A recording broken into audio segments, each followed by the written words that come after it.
welcome to Turn the Page, the official podcast of the Syosset Public Library.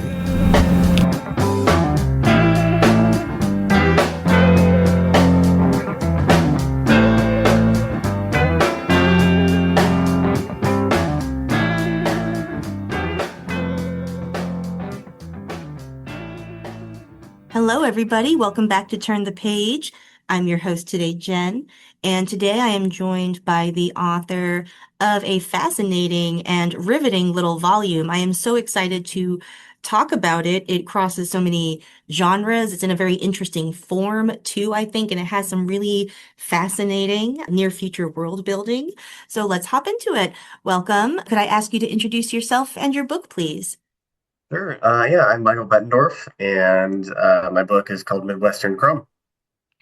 Thank you so much for joining us. It was great to get to read this ahead of its publication, and I'm so excited to delve into some of the stories and the novella that you present here.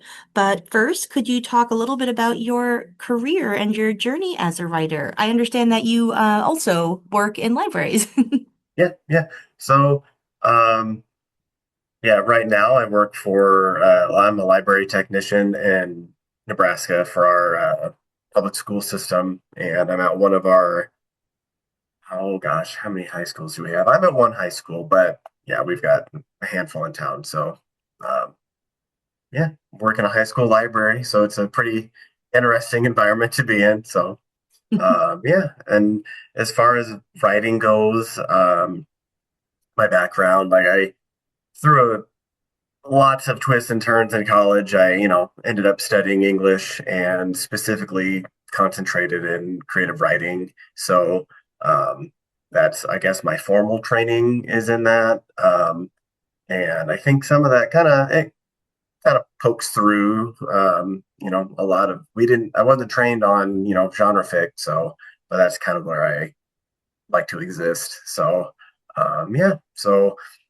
gosh, I went to school, you know, '08 to 2012, so a little while ago now, and I feel like a lot of my writing journey has just been doing it in my own time and showing up when I can and whatnot, and working various jobs on the side until things kind of work. So yeah. Nice. So with this book, Midwestern Chrome, this might be like a little bit of a chicken and egg question, but I'm curious if you wrote a particular story or entry first and then conceived of the wider volume, or did you sort of get the idea and then write these little entries in it? Yeah, so that one, it started with trying to remember what year it was. It's been in the works for a while, but like not fully conceptualized, but like um I think it was maybe even 2021. It's either 2021 or 2022. I'm a little fuzzy on that, but there was a call for short stories that were essentially, I don't remember what the specific call was, but it was like the astronaut rings twice. So it was kind of doing a little play on the postman only rings twice and sci-fi. And I was like, yeah, I I love crime stories. It's kind of my bread and butter. So I was like, yeah, I'm gonna write something for this.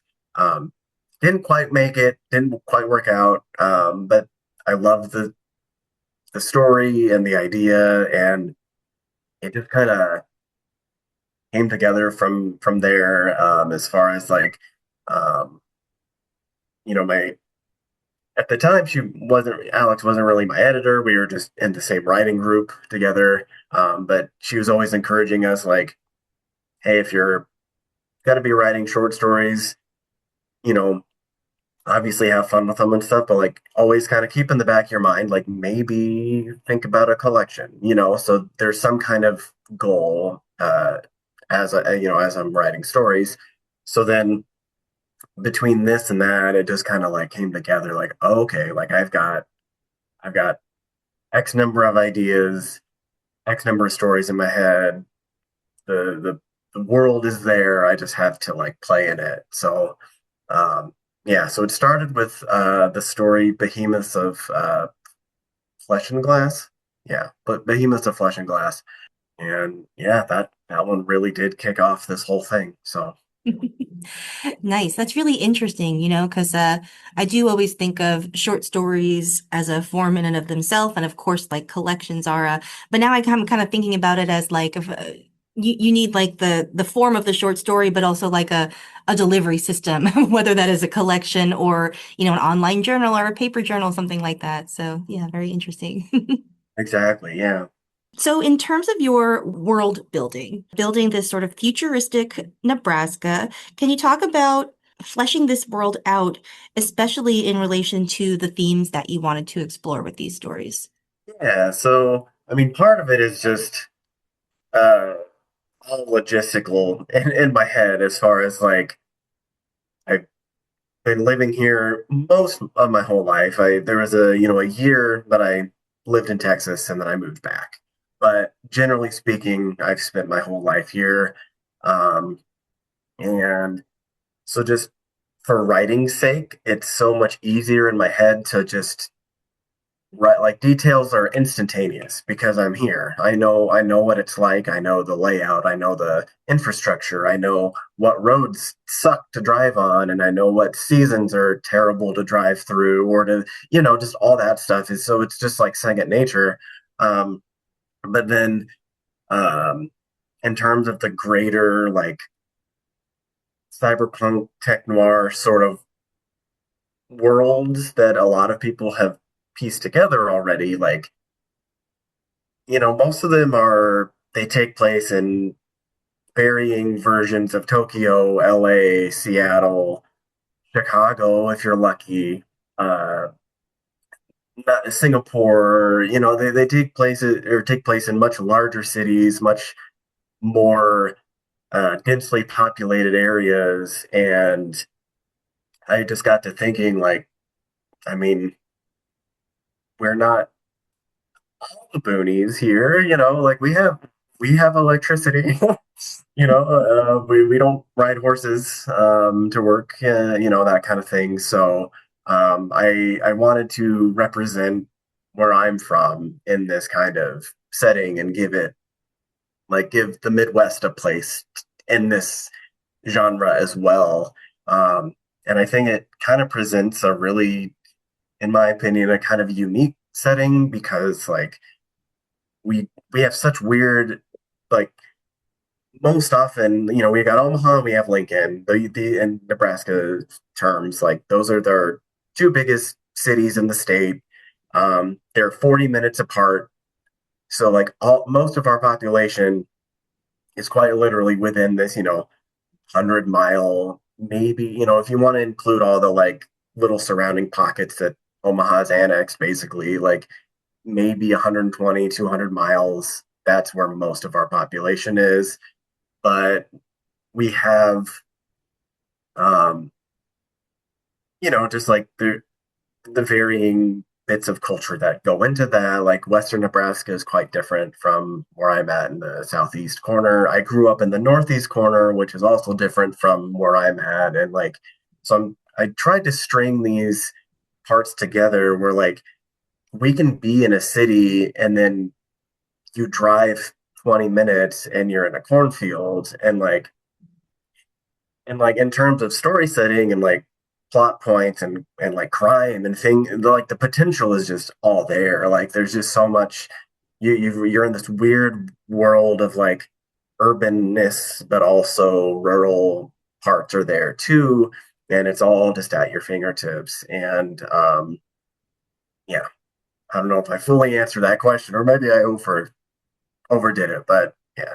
No, you got it. Yeah, that's so interesting, because I was thinking too that in terms of introducing a reader to a place, the short story collection is really kind of cool for that because you get a number of narrative stories that have like a beginning and an end, but then you also kind of get to experience Nebraska like through Gestalt as well by like highlighting different types of individuals and different places, like for different regions and different sectors of cities and different types of characters. It's a really fun way to sort of dip in and out of a city like tourism. Absolutely. Um, so you talked a little bit about where it began, the story it began with. I'd love to ask about the central piece, which is a little bit longer than some of the others. Are birds trill mechanical? Could you talk a little bit about Harlan and crafting his point of view on his world? Harlan started as a note on a post-it note. I just had the name. I was like, this sounds like a detective name to me. So it just popped into my head one day. I wrote it down, stuck it by the computer monitor, and figured I'll get to it when I get to it. Um, and then the concept of like a blacklight detective kind of popped into my head too. And I was like, well, obviously that works with Harlan. So then, um, yeah, he just kind of came together really easily, but his sort of character, the kind of moody, broody types, like they're they're really fun and easy to write for me. Like I don't know, they just those types of characters just really fly on the page for me. And with him, um, you know, it was one of those things where uh, I've been trying to remember what time or when I started writing that story, but I've been married over a decade now, and like, so I'm like, like I think it's kind of just one of those things where like, yeah, well, one of my worst fears is just, losing my spouse. Like that would just obviously be devastating. And whether it's, whether it's a spouse or a parent or a sibling or whatever, like I could have picked any of those relationships, but like for me, this just felt like the right type of relationship to explore. And I kind of I like the idea of like taking because I'm already blending genres and tropes and things. Like I didn't want to like when I do that, one of the concepts or one of the things I kind of keep in the back of my mind is like always I want to take something that's already familiar to people before I start like twisting it too much and start including too many genres and different things. So like the idea of losing a spouse in fiction is hardly a new concept. But then throwing in some detective fiction and throwing in the sci-fi aspects and the cyberpunk aspects of like body augmentations and like all this stuff. And then without spoiling anything, because it happens within the first chapter, like his his spouse Elsie isn't dead necessarily. She is, but she isn't, and which is one of the themes that kind of he grapples with throughout the book is just like, okay, she's this android's head is speaking with her voice. Is it her? And it's also, ripping open all the old wounds of like he thought he had already mourned her, he already did this, that, and now like by literally this has fallen into his lap. So like then it starts to mess with his head a bit too. Yeah, it starts as a really interesting question, like what happens to the grief process when your consciousness can like potentially survive, or at least a photograph of your consciousness at a particular moment. That really seems like it would complicate grief, something terribly. So it went from really fascinating to like existentially horrifying very quickly. Yeah. Yep. So in terms of the voice, because Harlan narrates it, and you have you nail the sort of the noir tinged narration that Harlan provides. And I love that because it provides something familiar or like an entry point into a story that is going to start familiar but get into some really kind of interesting, strange territory. So, yeah, can you talk about like developing that noir voice? Were you already a fan of noir? Did you immerse yourself in noir movies? Well, so I've I've been a huge noir crime fan for a long time. I think realistically, I can blame my buddy PJ. Primarily, I think I had already liked it, but like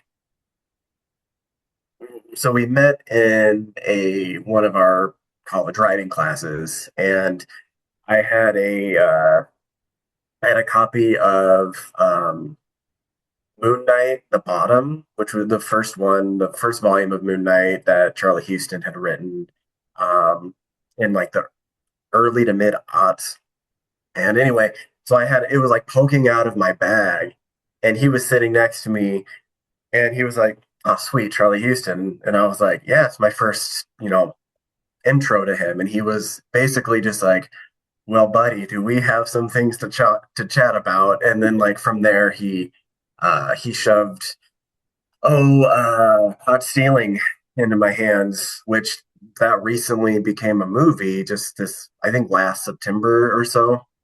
And so Charlie Houston through my buddy PJ really became the spark that just like it just took over. I just delved in and just read so much of that stuff, which I think maybe he's considered neo noir technically, just because he's a more contemporary. But I mean, I dove in deep. Dashiell Hammett, Raymond Chandler, James Cain, Chester Himes. Just I went Jim Thompson, just went back all the old school guys, but then I also started reading a lot of like Pat Cadigan and her stories. She's got a fiery voice. She is like the punk and cyberpunk for Pat Cadigan is just it's there. She's awesome, and so like and then I started falling into like Bruce Sterling and William Gibson and like a lot of the more like specifically cyberpunk guys. And then like I had read Philip K. Dick as well. Um, but I got into him because of his movie adaptations first. I watched what was the first one of his I probably watched? I think Minority Report was probably the first adaptation. Um, and then Blade Runner, of course. So but yeah, so the Noir voice, it just it doesn't sometimes it takes me a sec, to kind of get rolling. But once I do, it's very natural. And I try not to, I don't want to rip these guys off. So I always try to like show my appreciation for what they have already laid down while incorporating kind of my own, voice into it. So, but yeah, I mean, you can't take my voice without, or I guess the building blocks of my voice really do incorporate everything from Vonnegut to all the noir guys. Like you can't start pulling it, you know, you'll pull it apart and then that's what's there. So And I think that's where, every writer's original voice comes from. It's like your unique perspective and sort of like the general mashup of like, I mean, it's a lot of what happens in college too, like you take two things and sort of put them next to each other and you're like, what happens or what does that mean when I put those things together? And they feel like, experimental and playful in those ways. They're like the range of like tones is so, interesting and expansive, but you build a very vivid world through all of these stories. thank you. I think Bradbury also has a big role in that too. Specifically, um, both the Martian Chronicles and the Illustrated Man, just because as far as structurally goes, like they're pulled in similar structures as far as like Martian Chronicles is about the colonization of Mars, told through different points of view throughout its history. And Illustrated Man is kind of similar. Like they're all these short stories woven together through the tattooed guy. So It's a very cool way to explore a bunch of complicated themes and a world that you created that looks somewhat like ours, but is a little bit, ahead in the future from ours.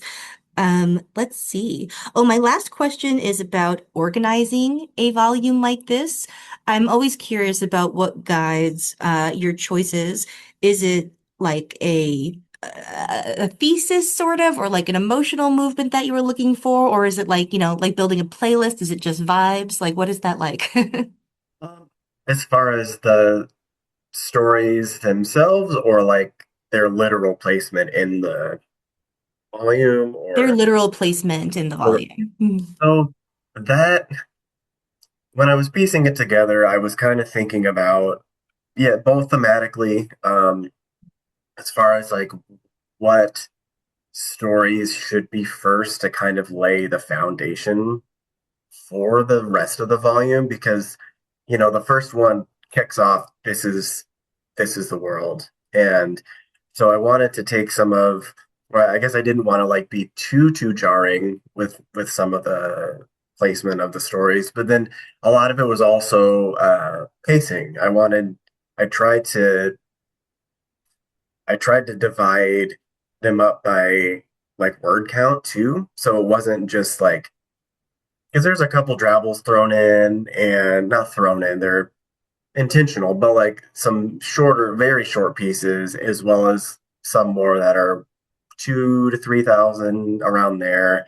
So I didn't want to put those all on like I didn't balance, I didn't want to like offset the book too much. Because for a while I wasn't sure if I wanted to put the novella in the front half, right in the middle, or tail it at the end.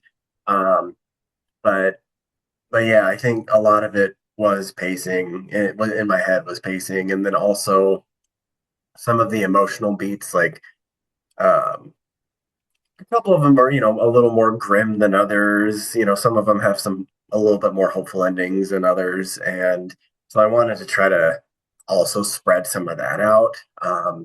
And then, if I remember right, I'm trying to remember if the did the it, this might sound silly. Is the final story got wrecked? Oh I'm trying to gosh. remember. Let me see Or real fast because I have, oh wait, I don't know if I can check it on my computer right now because it won't let me minimize okay, the screen. But I'm sorry, I don't remember it. no, that's okay. Well, I don't either. And I'm trying to remember. We may have so Alex and Matt after they had gone through and done their copy editing and all that stuff, formatting and everything. I remember. I think there was one story. I think I had it originally ending with "Pass the Purse to the Pugilist," which is the prize fighter story. And if I remember right, we did change it to have a different ending. Not that story, but we changed the story order so that it ended. I want to say with "Got Wrecked," which is a quicker story, and the it kind of leaves off with like just kind of a heavy hit. So yeah, I guess that's a roundabout way to saying like yeah, a few different factors went into deciding how to structure it. So I do really enjoy those brief interstitials, those stories that are like a page or two. It's really, it's fun to sort of like, this is going to sound contradictory, but it both like acts as a palate cleanser a little bit, but also like some of those stories provide such a brief yet like interesting and evocative image that it has like a longer half-life, than the time that you spent reading it, if that makes sense.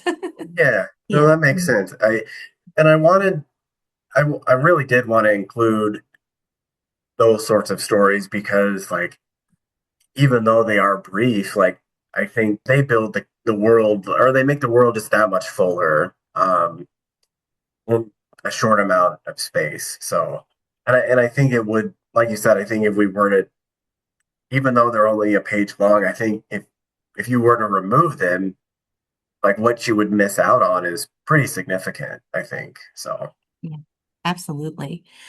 It almost is like, watching, I want to say like Twin Peaks The Return or The Wire, where something has like a huge sprawling cast and you might like drop in on someone for 1 second and then like never see that, like it just like suggests this broader world. Like we are experiencing just the tip of the iceberg and there's so much more here. It makes the world very, very big and full of questions. Very interesting.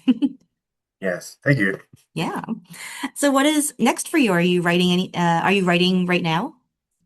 Yeah, so well, two things. I do have a novella coming out with Clash in January, and that one is just straight up bizarro. It's called Help, I Can't Stop Shitting Snakes. It's very much a bizarro take on medical stuff navigating our healthcare system in the US and seeking healthcare and, you know, having a condition that just seemingly shows up overnight and then you having to grapple with that. Um, so that one's coming out in January. And then in the meantime, I've been working on tentatively, I just call them Chrome stories because I have so many more stories in my head for the Midwestern Chrome setting. So I've been just working on those pretty much since January, well, maybe December. I've been uh, yeah, just writing more of those. I do I do intend on writing one or similar structure as far as like I do want to have one much longer like novella length piece in there, and I haven't started that yet, but I've got some ideas brewing for that one. Um, and yeah, I just finished one this morning. It's all very very new and rough edits and stuff, but um, yeah, I'm hoping maybe by the end of the year I can have something somewhat pieced together. Um, but then of course all the revisions and all the fun stuff that goes with it. But yeah, and then yeah, I got a list, next to my computer of just things that I want to get to. It's just a matter of getting to them. So, but yeah, I tell my writing group all the time. I'm like, I could write these sorts of stories the rest of my life and be happy. Like I love doing. It's just it's a genre blend it's second nature. There's a ton to explore. There's always going to be characters to delve into, and like I always kind of think of it with kind of like Fargo.